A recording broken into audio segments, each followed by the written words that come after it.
믿어 그리스도의 마음을 가졌느니라. 아멘. 네, From God이라는 제목으로 하나님 말씀 나누도록 하겠습니다.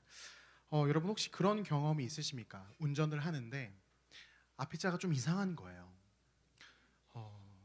잘 운전을 해서 가야 되는데 운전하는 모습이 되게 불안한 거죠. 제가 얼마 전에 참 황당한 일이 있었습니다. 신호가 걸려가지고 이렇게 앞에 차가 브레이크를 잡고 서 있길래 저도 뒤에서 서서히 이제 속도를 줄여가면서 가고 있었습니다. 그래서 앞차가 분명히 이제 정차를 하고 있었고 저도 뒤에 정차를 하려고 하고 있는데 신호가 이제 파란불로 바뀌었습니다. 이제 그 차가 가야겠죠. 그리고 저도 이제 가야 될 생각을 하다 보니까 브레이크에서 발을 떼고 이제 엑셀을 밟으려고 하고 있었습니다. 그런데 앞차가 갑자기 후진등을 켜는 거예요. 이상했어요. 설마 아닐 거야 했는데 갑자기 뒤로 오는 거예요. 저는 엑셀을 밟아서 가려고 하는데 갑자기 앞차가 저에게 오니까 깜짝 놀라서 저도 급브레이크를 밟고 이제 어떻게 해야 되나 이러고 있었습니다. 근데 그 차가 다행히 뒤로 오다가 너무 놀래서 이제 그 차도 정차를 해서 갑자기 운전자가 내리더니 저한테 죄송하다고 인사를 하는 거예요. 조금이라도 방심했으면 제가 다른 데 시선을 팔았으면 아마 크게 사고가 났을 뻔한 상황이었습니다. 그런 거죠. 앞차는 분명히 파란불로 바뀌었으니까 이제 드라이브에 놓고 가려고 했을 거예요. 그런데 그게 D가 아니라 R에다 놓은 거죠. 옆에 보니까 초보 운전이라는 딱지가 붙어 있긴 했었습니다. 그걸 보면서 진짜 이게 운전 처음 할 때는 참 그렇지 쉽지 않지. 그러면서도 한편으로 어떻게 그래도 후진은 아니지 않나 이러면서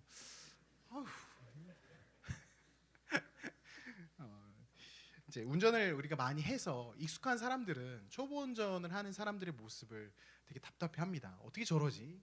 어떻게 저렇게 운전을 하지? 이런 식으로요. 그런데 생각해 보면 우리가 처음 운전을 배울 때 면허를 딸 때 생각을 해보면 그렇습니다. 분명 전방을 주시하라고 해서 앞에를 보고 있으면은 사이드 미러도 봐야 된대요. 그럼 사이드 미러를 보고 있으면 차가 서서히 이제 그쪽으로 가는 거죠. 방향이 틀어집니다. 근데 사이드만 보는 게 아니라 뒤도 봐야 된대요. 그럼 도대체 앞은 언제 보나 싶을 순간들, 주차를 해야 되는데 어떻게 주차를 해야 될지 감이 안 잡히는 그런 순간들이 우리에게 있었습니다. 그러니까 초보이니까 처음 하니까 누구나 그런 어려움과 그 답답함이 있는 것이죠. 그래서 도대체 이걸 어떻게 해야 되지?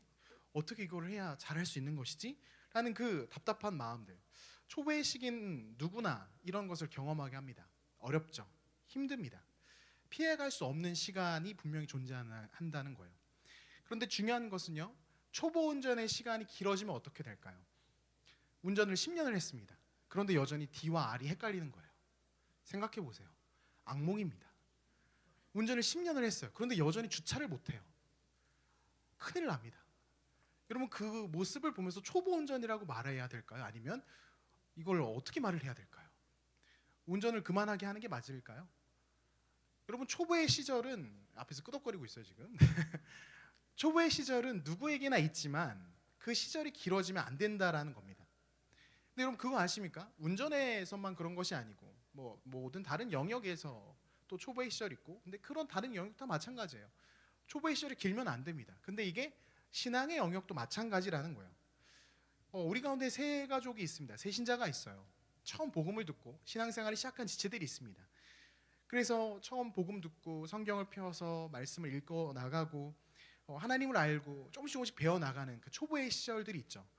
그때는 창세기, 요한계시록, 요한복음 이런 성경이 도대체 어떤 건지 아무것도 모릅니다.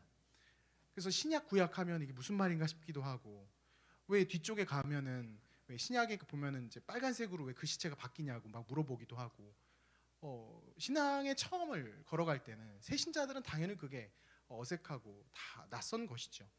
그런데 생각해 보십시오. 그 초보의 시간, 그 새 가족, 새 신자의 기간이 그냥 단순히 1년, 2년 정도가 아니라 10년 동안 신약과 구약이 헷갈린다면 10년이 지났으나 하나님을 알고 예수님은 알지만 성령님이 누군지 잘 모르고 신약에 등장하는 그 사울이라는 인물이 구약의 사울과 무슨 상관관계냐, 같은 인물이냐 이런 질문을 만약에 우리가 하고 있다면 이 초보의 기간이 너무 길어진다면 이건 결코 반가운 이야기가 아니라는 것이죠. 사랑하는 청년 여러분, 여러분의 신앙의 위치는 어떻습니까? 지금 신앙의 초보의 단계를 벗어나서 성숙의 단계로 나아가고 계십니까? 아니면 여전히 나는 신앙의 초보의 단계에서 계속 그 시간들을 보내고 계십니까? 여러분 스스로에게 한번 질문해 보셨으면 좋겠어요. 나는 지금 신앙의 어떠한 단계를 겪고 있는가? 그리고 나는 지금 모태신앙으로 교회에서 보낸 세월이 적지 않은데 여전히 나는 지금 신앙의 초보의 단계는 아닌지 질문해 볼 필요가 있다는 것이죠. 이 시간 서로 한번 이렇게 날카로운 질문을 좀 던지면서 시작을 했으면 좋겠어요. 양옆을 바라보시면서 매섭게 쳐다보면서 너 지금 초보니?라고 한번 물어봐 주시겠습니다. 자, 시작. 너 지금 초보니? 날카롭게 바라보라고 했더니 더 웃고 있어요. 지금 굉장히 화목합니다. 여러분 지금 초보이십니까? 신앙의 초보. 우리가 살펴보고 있는 고린도 교회 성도들의 모습도 참으로 그렇습니다. 무엇이냐면 이들은 복음을 들었습니다. 예수 그리스도께서 어떤 분인지 복음을 들었어요. 그런데 아직 그들은 신앙의 초보의 단계에 머물러 있는 것이죠. 그들이 보여줬던 모습이 무엇입니까? 복음을 들고 예수 그리스도 누군지 알고 하나님이 어떤 일을 행하셨는지도 알아요. 어느 정도 아는 것 같아요. 그런데 그들 안에 무엇이 있습니까? 분열이 있습니다. 그들 안에 하나님을 자랑하고 예수 그리스도를 찬양하고 그분께 경배하는 모습이 아니라 그들 안에 무엇이 있는 거예요? 자기를 자랑하고 있어요. 내가 제일 잘났어. 내 이야기가 제일 옳아. 라는 그 모습을 보여주고 있는 것이죠. 바울은 이와 같은 그들의 모습을 바라보면서 너희들 지금 신앙의 어린아이와 같은 그 단계에 있어. 이제 거기서 머무는 게 아니라 이제 한 단계 벗어나야 돼 라는 그 마음으로 사도 바울이 이 고린도 전서 서신을 써내려 갔던 것이에요. 그리고 오늘 본문 가운데에서도 우리는 사도 바울이 어떻게 하면 이들이 이 신앙의 초보에서 벗어날 수 있는지 우리에게 알려주고 있습니다. 그것은 바로 우리 안에 그리고 성도들, 고린도 교회 성도들 안에 하나님의 영이 함께 계시다라는 거예요. 같이 한번 따라해 볼까요? 하나님의 영이 계시다. 여러분 이 말씀을 믿으십니까? 하나님의 영이 우리 안에 계심을 믿으십니까? 아멘이신가요? 초보들이 많은 건가요? 아멘이십니까? 아멘이시죠. 오늘 보면 11절과 12절 말씀이 이렇게 기록되어 있는 우리 한번 같이 한번 읽어보겠습니다. 11절 12절 사람의 일을 사람의 속에 있는 영 외에 누가 알리요? 이와 같이 하나님의 일도 하나님의 영 외에는 아무도 알지 못하느니라. 우리가 세상의 영을 받지 아니하고 오직 하나님으로부터 온 영을 받았으니 이는 우리로 하여금 하나님께서 우리에게 은혜로 주신 것들을 알게 하려 하심이라. 아멘. 여전히 그들 가운데 신앙의 초보, 신앙의 어린아이와 같은 모습이 보이지만 지금 바울은 그들 안에 무엇이 있다고 이야기하는 거예요. 너희 안에 성령님이 계시다. 하나님의 영, 그 성령님이 너희 안에 계시다라는 이야기를 하는 거예요. 그래서 그 성령님께 은혜를 구하며 나아갈 때 그들 안에는 어떤 놀라운 일이 일어납니까? 그들이 전에 알지 못했던 사람의 지혜로는 다 알 수 없는 그 한계가 있는 그 하나님의 일하심이 그들 가운데 작동하게 되는 것이죠. 바울은 지금 무엇을 신뢰하고 있는 거예요? 그들의 어린아이 같은 신앙의 모습을 보면서 너희네들 안 될 거야, 너희들 문제 있어 라고 비난하고 어떤 지탄하는 것이 아니라 너희 안에 성령 하나님이 계시다라는 이야기를 하고 있어요. 무엇을 신뢰합니까? 그들의 모습, 그 어린아이 같은 그 상태를 판단하는 게 아니라 그들 안에 있는 성령 하나님을 신뢰하면서 말을 하고 있다는 거예요. 사도 바울은요, 이 성령 하나님의 일하심에 대한 신뢰가 참으로 컸던 사람입니다. 실제로 이 고린도 지역에서 바울이 복음을 전할 때 그 형태가 그러하였어요. 당시에는 웅변가들, 어떤 지혜를 말하는 사람들, 어떤 탁월한 어떤 지식을 말할 수 있는 사람들이 앞에 나와서 막 수사학적으로 막 멋있게 말을 합니다. 사람들에게 어떤 이야기를 들려드릴까요? 하면서 막 이야기를 듣고 그 주제에 대해서 제가 한번 이야기해 보겠습니다라고 하면서 막 멋있게 말을 하는 거예요. 그럼 사람들이 그 이야기를 듣고 막 환호하고 박수를 칩니다. 그래서 저 사람 말이 맞지, 저 가르침이 유용하지, 맞아 저거야라고 사람들이 막 환호하고 그랬단 말이에요. 그러니까 사람들의 귀에 듣기에 좋고 좀 지혜로워 보이는 표현을 쓰면서 이런 수사학적 그 모습을 많이 활용하면서 이 복음을 전하는 게 오히려 굉장히 유용했을 것 같습니다. 그런데 바울은 그렇게 하지 않았어요. 바울이 당시 복음을 전했던 방법은 이 사람들의 귀에 듣기 좋고 세상의 지혜에 익숙한 방식이 아니라 참으로 단순하면서 참으로 딱딱하고 어떻게 저렇게 어렵게 전하지? 라는 생각이 들 정도로 바울은 있는 그대로 아주 고지식한 모습으로 복음을 그냥 전했단 말이에요. 예수 그리스도가 오셨다. 그분이 십자가에 달려 죽으셨다. 그분이 부활하셔서 우리의 구원자 되신다. 이런 이야기를 그냥 멋있는 수사학적 이런 게 아니라 그냥 덤덤하게 전하는 거예요. 그러니까 사람들이 볼 때 그게 얼마나 어리석어 보였겠어요. 세상의 지혜, 사람의 방식으로 보면 십자가는 비참함의 그 상징이에요. 수치의 자리입니다. 근데 거기에 어떻게 메시아가 달려 죽냐, 말이 안 되는 이야기거든요. 그러니까 사람들은 이해할 수 없고 듣지도 않고 무식하다고 조롱하고 그 가르침에 대해서 비난하는 것이죠. 하지만 바울은 신뢰하고 있는 것이 있었어요. 그게 무엇입니까? 사람의 아름다운 말들, 화법 이런 것이 아니라, 귀에 듣기 좋은 그런 방식들이 아니라 바로 성령 하나님께서 그들 가운데 역사하신다면 이 복음의 진리가, 십자가의 도가, 미련하게 보이는 십자가의 도가 하나님의 지혜고 능력이 된다는 것을 성령 하나님께서 알려주시고 그들을 변화시킬 거라는 그 믿음이 바울에게는 있었다라는 거예요. 바울은요, 자기 자신을 믿지 않습니다. 바울은 하나님의 능력을 믿는 거예요. 성령께서 역사하실 것을 믿으면서 이 신뢰를 가지고 복음을 전했다라는 것이죠. 그렇게 지금 고린도 교회 성도들이 멈춰야 하는 행동은 무엇이겠습니까? 그들은 지금 성령 하나님을 의지하고 있어요? 아니에요. 그들은 자신들이 익숙한 그 환경 속에서 저게 지식이래, 저게 맞대, 아볼로파가 더 탁월한 지식을 갖고 있대, 난 저쪽 사람들이랑 어울릴 거야. 지금 무엇을 하고 있는 거예요? 성령님을 의지하는 것이 아니라 자신들이 이해하기 쉬운 방식, 세상의 지혜와 방식으로 하나님을 이해하려고 하고 복음을 이해하려고 하고 그것을 주장하고 있다는 거예요. 얼마나 어리석은 모습이에요. 성령님께 묻고 의지하고 구하고 성령님의 다스리심을 받아서 나아가는 삶이 아니라 무엇을 하고 있는 거예요? 사람의 지혜, 나의 판단, 나의 방법으로 살아가고 있다는 거죠. 신앙생활을 하면서 여전히 나의 주관과 나의 뜻, 나의 경험이 앞서는 사람들을 우린 보게 됩니다. 이건 고린도 교회 성도들만의 이야기가 아니에요. 오늘날도 보게 돼요. 오늘날도 굉장히 많은 사람들이 성령 하나님, 살아계시는 그 영이신 하나님의 그 다스리심 가운데 나아가는 게 아니라 나의 판단과 나의 이해를 굉장히 중요시하는 모습을 오늘날도 너무나도 많이 보게 됩니다. 근데 그거 아십니까? 여러분, 이 신앙생활은요, 영적인 일이라는 거예요. 눈에 보이지 않는 이 신비하고 영적인 일이 우리 안에서 끊임없이 역사하는, 그것을 신뢰하고 나아가는 것이 신앙생활이라는 것이죠. 나에게 이해가 되고 나에게 납득이 되는 그 영역들만 내가 받아들이겠다? 사역을 하면서 제가 그런 질문을 참 많이 듣게 됩니다. 목사님, 믿지 않는 친구들이 저에게 그런 이야기를 합니다. 구약의 하나님이 그 가나안 땅의 그 사람들을 진멸하라고 하시는 그 하나님 너무 잔혹하다고, 그 하나님 믿지 않는 게 좋겠다라고 이런 이야기를 합니다. 목사님, 어떻게 설명해 줘야 될까요? 그다음에 신약 시대로 넘어가서도 하나님이 이런 모습 저런 모습 이해가 안 간다고 합니다. 그래서 저는 그런 하나님 못 믿겠다라고 말하는데 어떻게 대답해 줘야 될까요? 여러분, 그거 아십니까? 우리는 피조물임에도 불구하고 그 창조주 하나님을 다 이해하려고 하는 거예요. 내 머리로 납득하고 받아들일 수 있는 영역들만 내가 믿겠다. 오늘날도 지금 이 전 세계를 살펴볼 때 슬프고 눈물 나는 정말 악해 보이는 일들이 얼마나 많이 일어납니까? 근데 그 모습을 보면서 어떻게 하나님은 가만히 계시는가? 하나님이 지금 일을 하셔야 되는 거 아니냐라는 이야기를 합니다. 그러면서 이렇게 일하지 않는 하나님, 저 악을 그냥 내버려 두신 하나님을 나는 믿지 못하겠다라고 말하는 것. 하나님을 향해서 손가락질을 하고 하나님을 판단하는 그런 모습들. 여러분, 세상에서 많은 말들이 그렇게 오가고 있고 지금 예배를 드리고 있는 우리 안에서도 때로는 하나님에 대한 오해와 납득하지 못하는 마음들이 우리 안에 있다라는 거예요. 무엇입니까? 나의 이해의 범주 안에서 받아들여지지 못하는 그 부분들. 그 부분들은 그냥 제해버리고 그냥 내가 이해되는 부분만 믿고 넘어가겠다라는 거죠.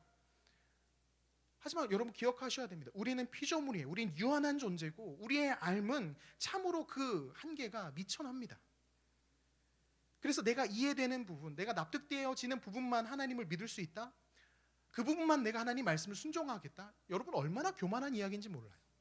근데 우리가 그 교만함 속에서 내가 제일 잘났다, 내가 이 정도 살면은, 내가 이 정도 알고 있으면 나쁘지 않다라는 이 목이 곧은 백성의 모습으로 우리가 살아간다라는 것이죠. 우리 믿음의 선배가 어떤 이야기를 했는지 아십니까? 피조물된 인간이 하나님을 안다는 것은 거대한 대양, 큰 바다에 수저 한 스푼을 떠서 그 물을 보면서 내가 바다를 다 안다라고 말하는 그 정도의 이야기를 하는 거예요. 얼마나 우리가 하나님에 대해서 너무 모르는 거예요. 알지 못합니다. 그런데 우리가 하나님을 판단하려고 하는 것이죠. 그렇기에 고린도 성도들뿐만 아니라 오늘날 우리 역시 무엇입니까? 우리의 판단과 이해로 말씀을 이해하고 판단하고 해석하는 것이 아니라 누굴 의지해야 되는 거예요? 성령 하나님을 의지해야 되는 거예요. 우리 안에서 역사하시는 성령 하나님께 겸손히 은혜를 구하고 어떻게 하면은 이 말씀이 나의 삶에 다가와 내가 살아낼 수 있을지 그분께 아뢰야죠. 그분께 물어야 되는 거예요. 여러분 주변에 있는 친구들에게 물어보지 마십시오. 여러분 연애 관련, 뭐 결혼 관련, 뭐 남자친구, 여자친구 뭐 싸운 이야기들 왜 주변에 가서 물어보십니까? 그 친구도 똑같은 문제로 고민하고 있어요. 얼마 전에 똑같은 문제로 고민하다가 결국 안 좋은 결과를 만들어냈어요. 근데 가서 물어보고 있어요. 여러분 인생의 고민과 어려움들을 같은 고민을 하고 있는 누군가에게 물어보는 게 아니라 실은 누구에게 물어봐야 되는 거예요? 우리 인생을 디자인하시고 우리를 이끌어 가시는 그 존재에게 실은 물어봐야 되는 것이죠. 그럼 그 존재를 인정하여 그분께 나아가 여쭈어야 되는 것이죠. 잠언 3장 6절에 이렇게 말씀하고 있어요. 너는 범사의 그를 인정하라. 그리하면 내 길을 지도하시리라. 여러분 하나님을 인정하고 계십니까? 그래서 여러분 안에 계신 성령 하나님께 귀를 기울이고 계십니까? 여러분 오늘 읽은 12절 말씀에도 그렇습니다. 12절 말씀 제가 다시 한번 읽어볼게요. 우리가 세상의 영을 받지 아니하고 오직 하나님으로부터 온 영을 받았으니 이는 우리로 하여금 하나님께서 우리에게 은혜로 주신 것들을 알게 하려 하심이라. 어떻습니까? 성령 하나님께서는 우리에게 알려주시는 거예요. 우리에게 은혜로 주신 그 복음을, 그 십자가의 도의 비밀을, 하나님의 그 지혜를 성령 하나님께서 우리 안에서 알려주신다라는 거예요. 그분께 의지하여 나아갈 때 우리는 진실로 주님이 기뻐하시는 성도의 삶을 한 걸음 한 걸음 나아갈 수 있게 된다는 것이죠. 그렇게 우리가 무엇을 해야 됩니까? 성령께 의지하여 성령께서 원하시는 바를 나의 삶 가운데 살아내려고 몸부림쳐야 되는 것이죠. 갈라디아서 5장 25절 같이 한번 읽어볼까요? 갈라디아서 5장 25절 같이 읽습니다. 시작. 만일 우리가 성령으로 살면 또한 성령으로 행할지니. 아멘. 성령으로 살면, 성령께 붙들림 바 되어 살면 성령으로 행하게 되는 거예요. 나의 몸의 행실대로 살아가는 것이 우린 너무 익숙하죠. 성령 하나님 내 안에 계신다는 것조차도 일주일을 지내면서 까마득하게 잊고 살아갑니다. 내 안에 성령 하나님 계신다고? 그 하나님 내 안에 계셔? 이거 잊고 살아가요. 그렇게 살아가다가 오늘 예배에 와서 목사님이 갑자기 성령 하나님 내 안에 계시다고 하니까 그런갑다라고. 아니에요. 그렇지 않습니다. 성령 하나님이 우리 안에 계셔서 성도들의 삶 가운데 날마다 말씀하시는 거예요. 우리를 위하여 기도하시고 우리를 위하여 말씀을 우리를 때론 책망하시고 이끌어 가시는 그 여정이 우리의 신앙의 여정이라는 거죠. 그래서 이 고린도 교회 성도들 역시 본인들이 알고 있는 지식, 알고 있는 어떤 판단, 이해 다 내려놓고 성령께 그 십자가의 도의 신비를 물어야 되는 거예요. 성령께 어떻게 하면 내가 이 나의 삶의 자리에서 살아가는 방식을 물어봐야 되는 것이죠. 로마서 8장 11절 13절 이렇게 말씀이 기록되어 있죠. 같이 읽어볼까요? 8장 11절 13절 같이 읽습니다. 시작. 예수를 죽은 자 가운데서 살리신 이의 영이 너희 안에 거하시면 그리스도 예수를 죽은 자 가운데서 살리신 이가 너희 안에 거하시는 그의 영으로 말미암아 너희 죽을 몸도 살리시리라. 그러므로 형제들아 우리가 빚진 자로 되어서 육신대로 살 것이 아니니라. 너희가 육신대로 살면 반드시 죽을 것이로되 영으로서 몸의 행실을 죽이면 살리니. 아멘. 아멘. 성도는 어떤 삶입니까? 육신의 사람이 아닌 성령의 인도하심을 받는 하나님의 사람으로 부름받았다는 거예요. 저와 여러분은요, 여러분 스스로에게 이렇게 정체성을 부여해 주십시오. 육신의 사람, 육신의 몸을 입고 육신에 이끌리는 대로 가는 육신의 종이 아니라 우린 누구라고요? 하나님의 사람이라고요. 성령께 이끌림 받는, 성령의 인도하심을 받는 하나님의 사람, 성령의 사람으로 우리는 살아가야 된다는 거예요. 성령께서 말씀을 통하여 우리에게 가르쳐 주십니다. 성령께서 말씀을 통하여 우리에게 인도해 주실 거예요. 때로는 꾸지람도 있고 책망도 있을 것입니다. 그러나 그 책망과 꾸지람이 우리를 살리는 거예요. 이번 한 주를 돌아보십시오. 이번 한 주 여러분 어떠한 삶을 살아내셨습니까? 얼마나 많은 결정들을 하셨어요? 이거를 살까? 일로 갈까? 어떻게 할까? 그 고민 속에서 여러분 어떤 인도함을 받았느냐라는 거예요. 누군가 내가 알고 있는 지인의 이야기가 아니라 세상에서 이렇게 하는 게 좋대라고 하는 어떤 눈에 보여지는 가시적 데이터, 그런 것들을 의지하여 인도함을 받는 것이 아니라 실은 내 안에서 하나님이 지혜로 우리를 알려주시는 성령께 물어봐야 되는 거예요. 그래서 여러분 그 다음 질문으로 여러분의 삶의 태도를 점검하실 때 내가 얼마만큼 하나님께 다가가 묻고 기도하는지 살펴보셔야 돼요. 여러분 가슴에 손을 얹고 생각해 보십시오. 여러분 얼마나 기도하십니까? 여러분 얼마나 하나님께 묻고 얼마나 말씀 앞에 무릎 꿇어 나의 상태를 하나님께 고하고 계십니까? 여러분, 그것이 멈춰져 있다면 우리는 지독하게도 육적인 육체적 사람으로, 육신의 사람으로 이 땅을 살아갈 거라는 거예요. 그래서 실은 이 말씀이 우리에게 굉장히 무거운 부담으로 다가옵니다. 그렇지 않습니까? 성령은 곧 예수의 영이에요. 하나님이십니다. 그 하나님이 우리 안에 계시다는 거예요. 그 얼마나 부담스럽습니까? 내 안에 계신 하나님께서 나를 보시는 거예요. 나의 모든 것을 아시고 나의 모든 것을 보고 계시죠. 그 하나님이 나와 함께하고 계시는 것이 여러분 부담이 되는 그 순간, 기쁨이 아니라 부담이 되는 그 순간 우리는 육신의 사람의 모습으로 살아가고 있다는 것이죠. 그 하나님이 내 안에 계셔서 나를 도우시는구나, 나를 살리시는구나, 나를 건지시는구나 라는 고백이 이어진다면 하나님이 내 안에 계시는 것은 부담이 아니라 기쁨입니다. 기쁨인 것이죠. 모든 것을 아시고 모든 것을 하실 수 있는 그분이 내 안에서 나와 함께 하신다. 나의 연약함과 아픔을 긍휼히 여기시고 체휼하시고 나를 안아주시는 그분이 내 안에 계신다. 여러분, 얼마나 기쁨입니까? 세상 모든 사람들이 나를 이해 못해도 하나님이 나를 알고 계시니 그 억울함이 나의 안에 없는 것이죠. 주님이 아시면 됩니다. 주님이 아시면 됩니다. 사역의 자리에서 얼마나 많은 답답함과 어려움이 있는지 아십니까? 우리 리더십들 얼마나 많은 답답함과 어려움이 있는지 아세요? 그 리더십들이 어디 가서 하나님께 어디 가서 구하는 거예요? 하나님 앞에 나아가서 구하는 거예요. 주님이 아신다. 주님이 아신다. 매달리는 거죠. 그럼 무슨 일이 일어납니까? 회복이 일어나는 거예요. 그의 삶의 자리에서 육신의 사람이 아니라 정말 성령의 사람, 하나님의 사람으로서 거듭나서 나아가는 모습들이 회복되는 것이죠. 결국 그 과정에서 성령 하나님은 우리에게 놀라운 마음을 품게 하시는데 그것이 무엇이냐면 오늘 본문 16절에 이 단어로 표현되고 있습니다. 제가 읽을게요. 오늘 본문 16절입니다.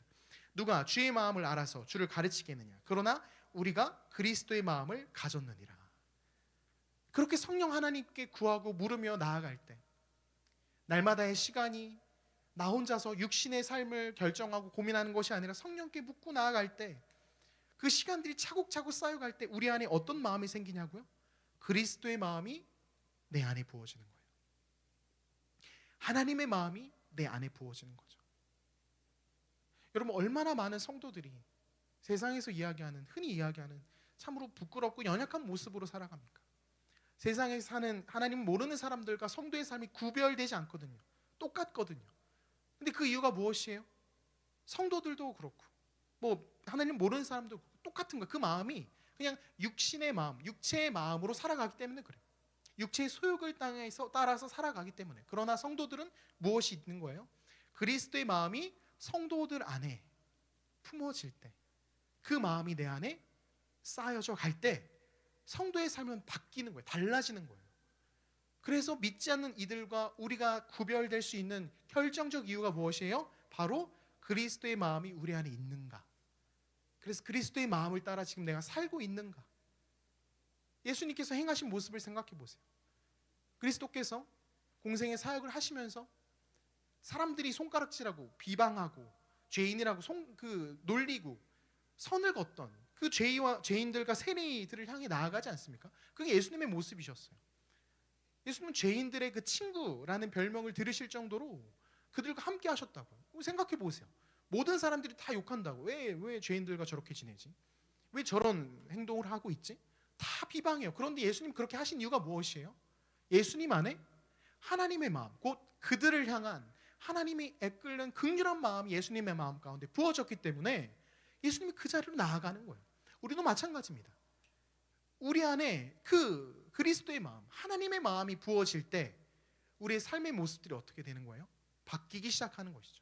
하나님이 원하시는 방향으로, 하나님이 원하시는, 기뻐하시는 모습으로 나아가게 되는 것이죠. 그리스도의 마음을 품고 여러분의 삶의 자리를 볼 때 도망치고 싶고 숨어버리고 싶은 자리가 아니라 실은 그 자리가 사명의 자리가 되는 거예요. 남들이 손가락질하고 비방하는 사람들 사이를 거침없이 들어가서 끌어안아 줄 수 있는 그리스도의 마음이 우리 안에 생겨나게 된다는 것입니다. 고린도교의 성도들은 신앙의 초보, 신앙의 어린아이 같은 모습으로서 지금 그리스도의 마음을 품고 살아가는 그 모습이 아니었어요. 그들은 무엇을 이야기합니까? 세상의 지혜를 말하고 자신의 자랑을 말하고 자신의 뜻을 주장하고 그러다 보니까 분열이 일어나는 세상과 전혀 다를 거 없는 모습이었죠. 그러나 고린도 전서 이 서신을 기록한 바울은 무엇을 지금 꿈꾸고 있는 거예요? 무엇을 보고 있어요? 신앙의 초보, 신앙의 어린아이 같은 모습에서 멈춰 있는 것이 아니라 성령께서 너희를 바꿔가실 것이다. 성령을 의지하여 하나님의 지혜를 너희가 붙들고 그리스도의 마음으로 너희가 나아갈 때 바뀔 것이다. 성장해 갈 것이다. 성숙해 갈 것이다. 이걸 이야기하고 있는 것이죠. 사랑하는 청년 여러분, 지금 여러분 스스로에게 질문해 보셔야 돼. 나는 지금 신앙의 초보, 신앙의 어린아이와 같은 단계에서 머물러 있진 않은가? 그저 이 상태에서 그냥 이것이 좋사오니 그냥 이 상태로 나는 만족하고 아무 거리낌 없이 문제 없이 이런 모습으로 우리가 살고 있진 않은지 내 스스로 질문해보고 점검해 봐야 되는 것이죠. 고린도 교회 성도들과 다를 바 없이 내가 제일 옳아, 난 나쁘지 않게 살고 있어, 세상에서 이 정도 살면 나쁘지 않고 교회도 다니는데 뭐 어때? 여러분, 이 정도의 너무나도 유치하고 우스꽝스러운 모습으로 우리가 신앙의 여정을 살아가고 있다면 사랑하는 청년 여러분, 기억하십시오. 신앙의 초보, 어린아이와 같은 모습에서 이제는 벗어나셔야 한다는 겁니다. 성령을 의지하여 하나님께서 나에게 원하시는 삶이 무엇인지, 성령 하나님께서 말씀으로 우리에게 꾸짖고 책망하실 때, 때로는 다시 일으켜 주실 때 거기에 반응하여 순종하여 어떻게든 내가 성도답게 살아갈 수 있는 그 신앙의 성숙함을 여러분 사모하셔야 되는 거예요. 그렇게 성령 하나님을 의지하여 나아갈 때 우리 안에 무엇이 생긴다고요? 그리스도의 마음이 우리 안에 부어지는 것이죠. 그리하여 그리스도의 마음을 가지고 여러분의 삶의 자리를 살아내고, 우리 공동체 안에서도요, 얼마나 많은 그 그리스도의 마음을 품고 살아가는 성도들이 필요한지 모릅니다. 우리 몸집이 너무 커요. 너무 큽니다. 주위를 둘러보세요. 굉장히 많은 우리 그리스도인 청년들이 모여 있습니다. 이 안에 그리스도의 마음을 품고 있는 성숙한 거룩한 성도들, 거룩한 청년들이 많이 있어야 이곳이 세상과는 구별된 하나님이 기뻐하시는 교회가 되는 것이에요. 모두 다가 어린아이와 같은 상태로 머물러 있는다, 말씀도 읽지 않고 기도도 하지 않고 하나님께 묻지도 않고, 성령 하나님 그게 누구세요? 이러한 태도로 우리가 살아간다면 여러분, 우리 공동체는 모두 다 신앙의 어린아이와 같은 상태로 나아간다면 이곳은 세상과 다를 바 없는 서로 상처 주고 아파하고 고통하는 모습으로 나아갈 수밖에 없을 것입니다. 분열하고. 하지만 하나님께서 원하시는 모습이 무엇이라고요? 결코 그것이 아니죠. 다시 한번 주님 안에서 성숙함으로 성령을 의지하여 성령께 묻고 구하며 그리스도의 마음을 내 안에 품는 것, 성령과 함께 날마다 동행하는 것. 그래서 여러분이 좀 소망하셨으면 좋겠어요. 여러분의 월화수목금, 여러분의 일상을 생각할 때 주일에만 와서 예배드리고 하나님 만나고, 그게 아니라 주일에 우리가 예배드리는 것은 말 그대로 같이 모여서 함께 드리는 예배일 뿐인 것이지, 나머지 평일에 여러분의 삶의 예배가 무너진다면 결코 안 될 일이라는 거예요. 여러분의 삶의 자리에서 그 예배가 다시 회복되고 모든 시간 속에서 성령님과 동행하는 그 역사가 이루어질 때 우리 주일의 예배는 지금보다 더 뜨거워질 것이고 지금보다 더 간절하게 우리가 하나님께 은혜를 구하고 기도할 수 있게 될 것입니다. 여러분, 그 모습을 꿈꾸셨으면 좋겠어요. 우리 공동체가 더 이 예배가, 주일에 2시 반에 드린 이 예배가 모두 다 간절하게 정말 그 은혜를 구하며 같이 드린 예배가 되는 것이죠.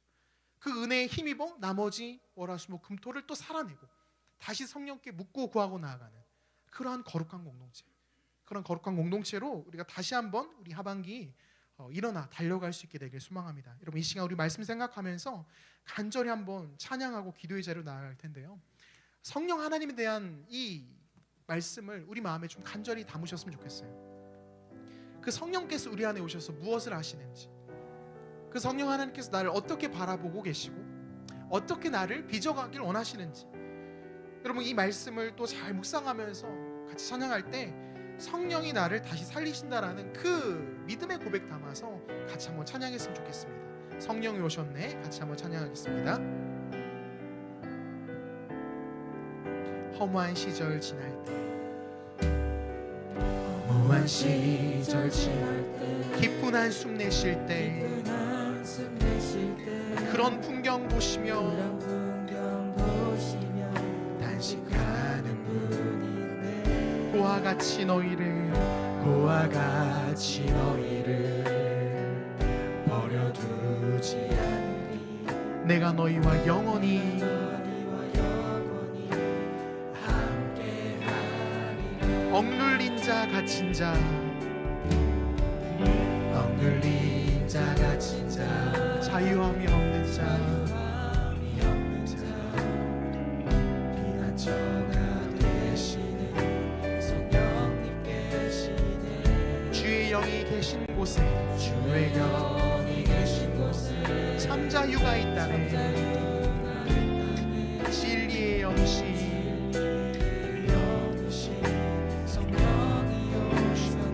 성령이 오셨네. 성령이 오셨네. 성령이 오셨네. 내 주에 보내신 성령이 오셨네. 우리 인생 가운데 친히 찾아오셔서 그 나라 꿈꾸게 하시네. 성령이 오셨네. 성령이 오셨네. 성령이 오셨네. 내 주에 보내신 성령이 오셨네. 우리 인생 가운데 친히 찾아오셔서 그 나라 꿈꾸게 하시네. 다시 한번 고백합니다. 성령이 오셨네. 성령이 오셨네. 성령이 오셨네. 내 주에 보내신 성령이 오셨네. 우리 인생 가운데 친히 찾아오셔서 그 나라 꿈꾸게 하시네. 이제 우리 말씀 생각하면서 간절히 마음을 하나님께 드리며 기도하며 나아갑시다. 성령 하나님이 우리 안에 계십니다. 내가 그분을 찾지 않고 의지하지 않고 그분께 묻지 않았을 뿐 성령 하나님은 지금도 우리와 함께하고 계시며 우리를 위하여 기도하고 계십니다. 이 시간 우리가 하나님께 이렇게 구하며 나아갔으면 좋겠습니다. 성령 하나님, 내가 이제 그 하나님을 의지하고 그분께 묻고 그분의 인도하심을 받는 그리스도인 청년 되게 하여 주시옵소서. 하나님, 여전히 내 의가, 내 고집이, 내 판단이 더 앞서서 성령께 묻지 않는 나의 연약함을 봅니다. 내가 옳은 것 같고 내가 정답인 것 같고 내 고집이 전혀 틀리지 않은 것 같은 그 마음이 내 중심에 있습니다. 그러나 이 시간 다시 한번 그것들 다 내려놓고 성령께 묻고 구하며 나아가는 그 심령 되게 하여 주시옵소서. 이런 마음으로 간절히 주님의 이름 한번 잡고 기도하며 나아갑시다. 주여,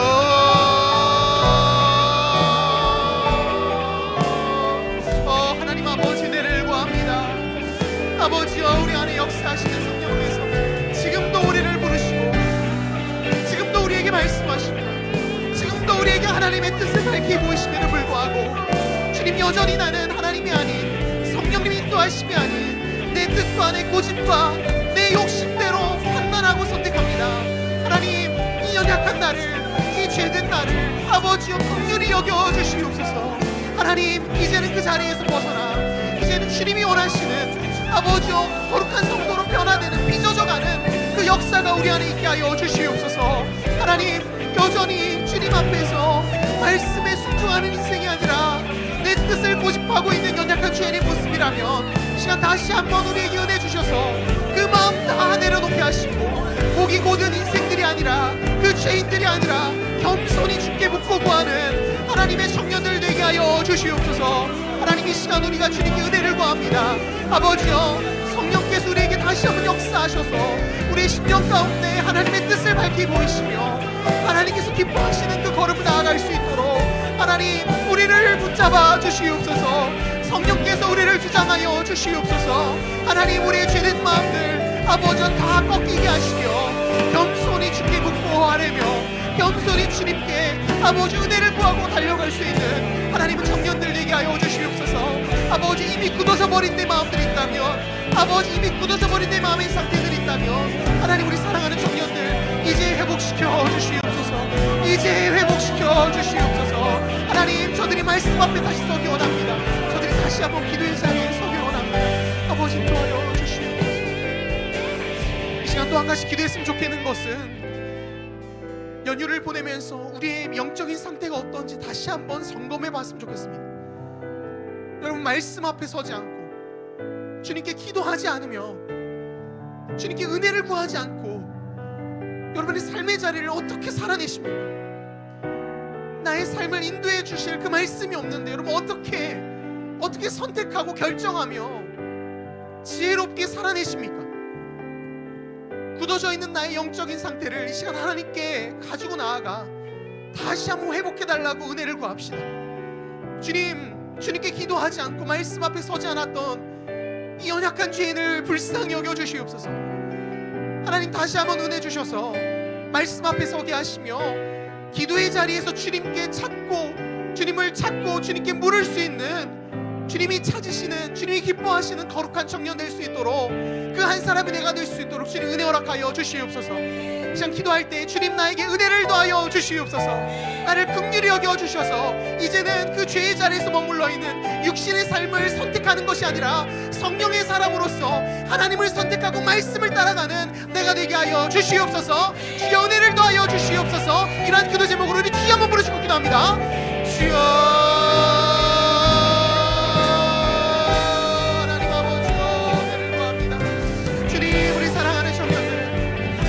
말씀 앞에 서지 않고 아버지 주님께 나아가 기도하지 않으며 그저 익숙한 대로, 그저 나에게 편한 대로 좀 더 눕고 좀 더 자는, 좀 더 게을르게 그저 나의 육신의 원함대로 살아갔던 주여 나의 연약한 삶을 이 시간 하나님 회개하며 나아갑니다.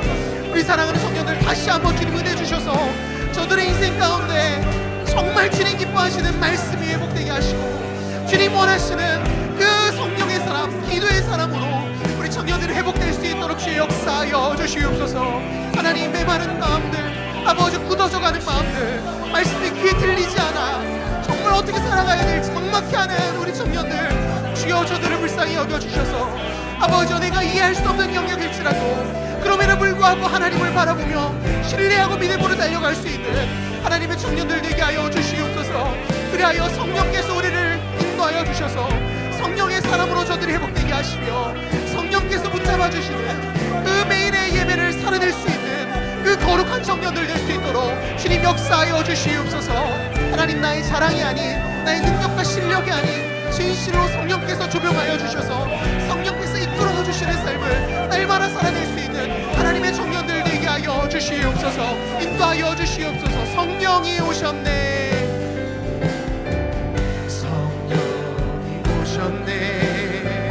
성령이 오셨네, 내 주에 보내신 성령이 오셨네. 우리 인생 가운데 신이 찾아오셔서 그 나라 꿈꾸게 하시네. 성령이 오셨네, 성령이 오셨네, 성령이 오셨네, 내 주에 보내신 성령이 오셨네. 우리 인생 가운데 신이 찾아오셔서 그 나라 꿈꾸게 하시네. 믿음 다하여, 믿음 다하여 그 위에 서리라, 하나님의 나라는 무너지지 않으니 믿음 다하여 그 나라 세워가리라. 주님 곧 오실 때까지 믿음 다하여, 믿음 다하여 그 위에 서리라.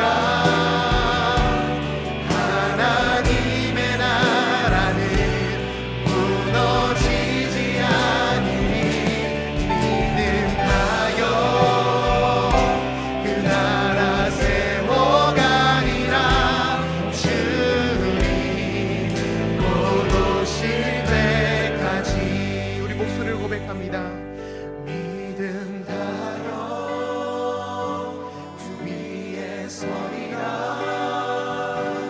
하나님의 나라는 무너지지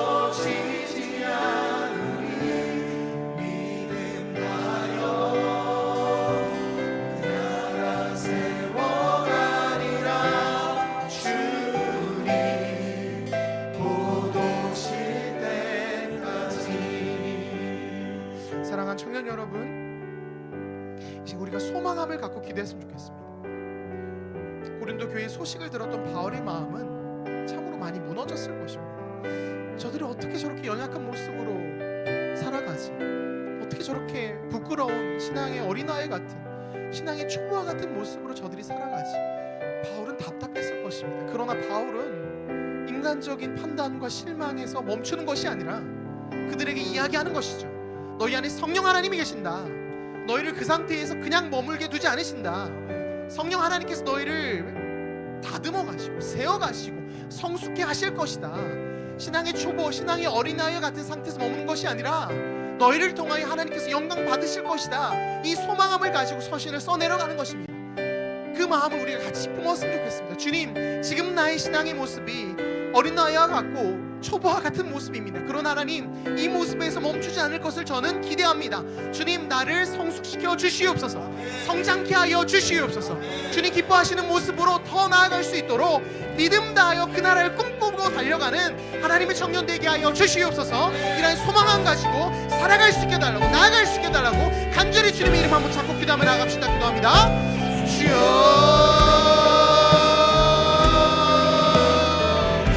거룩하신 하나님 아버지여, 신앙의 어린아이와 같은 아버지여, 그 초보와 같은 모습으로 아버지 우리가 그렇게 하루하루 살아가고 그저 만족하고 그저 그 자리에 누워있는 그 연약한 모습에서 이제는 주님 일어나기를 원합니다.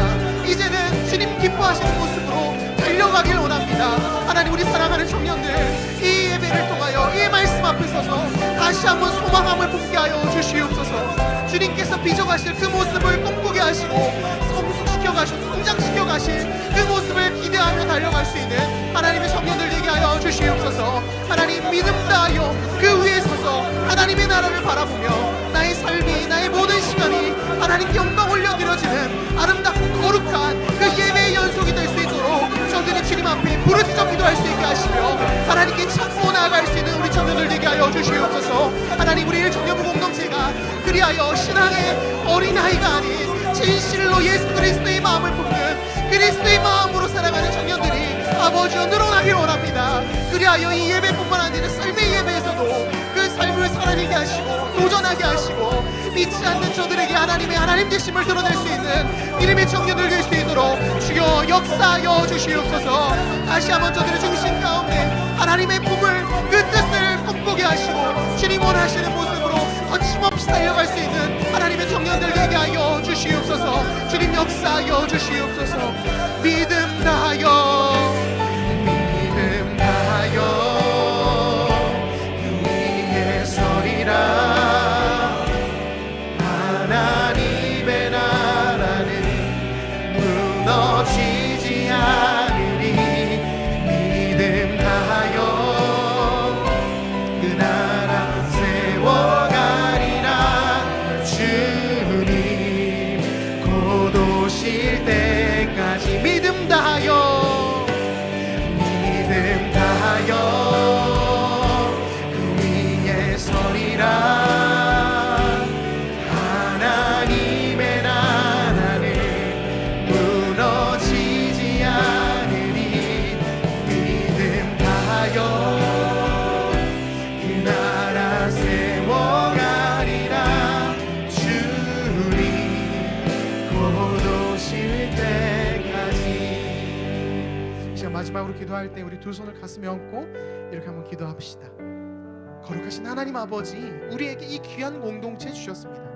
일청년부 공동체라는 같은 또래의 같은 신앙의 여정을 살아내는 귀한 공동체 주셨습니다. 하나님, 우리 공동체가, 우리 일청년부 공동체가 신앙의 어린아이들이 모이는 곳이 아니라 신앙의 성숙한 그 어른의 모습들, 믿음의 본을 보이고 이끌어주고 사랑으로 끌어안아줄 수 있는 그 신앙의 선배들이 우리 공동체 가운데 많이 늘어날 수 있도록 주님, 우리 공동체에 은혜를 허락하여 주시옵소서.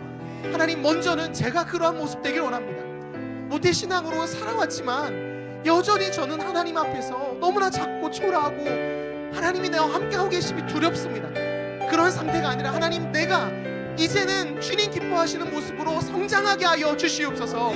나를 통하여, 믿음의 본을 보이는 나를 통하여 나의 사랑하는 동역자들이 주님께로 더 다가올 수 있도록 우리 청년부 공동체가 믿음의 그 거룩한 청년들이 넘쳐날 수 있도록 주여 우리 공동체 가운데 은혜 허락하여 주시옵소서. 이러한 기도 제목으로 마지막으로 주님의 이름 간절히 찾고 기도하며 나아갑시다. 기도합니다. 주여,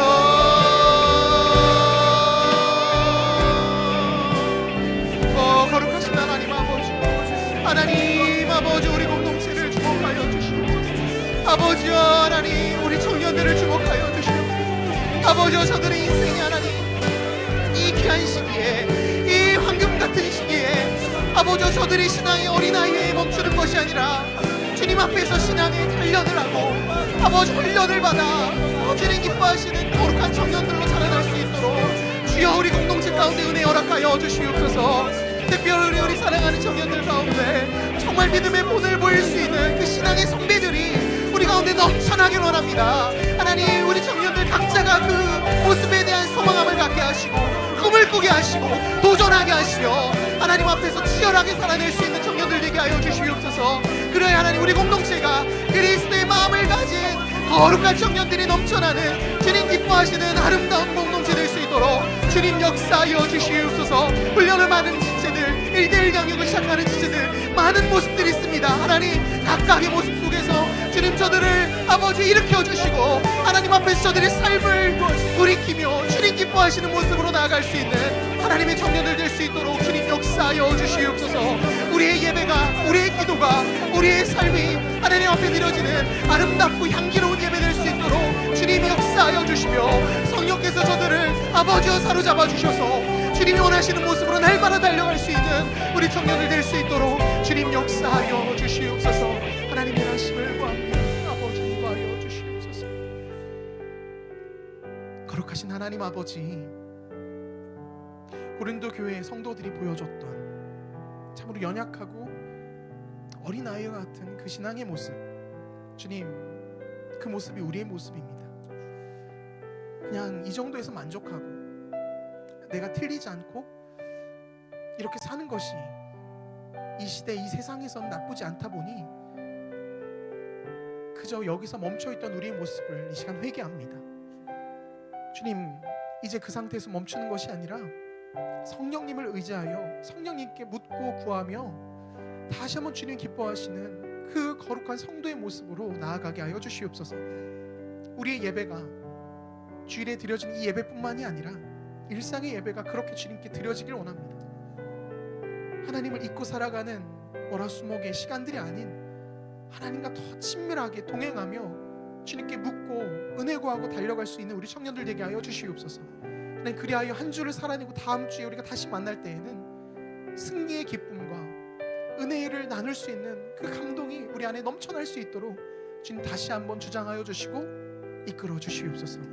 감사드리며 주 예수 그리스도 이름으로 기도드렸습니다. 아멘. 이제는 우리 주 예수 그리스도의 은혜와 하나님 아버지 그 크신 그 사랑하심과 성령님의 의료교통 역사하심이 다시 한번 성령님을 의지하여 주님 기뻐하시는 걸음을 나아가길 소망하는 이 자리에 모인 모든 청년들의 삶의 자리 위에 영원토록 함께 하시기를 간절히 축원하옵나이다. 아멘.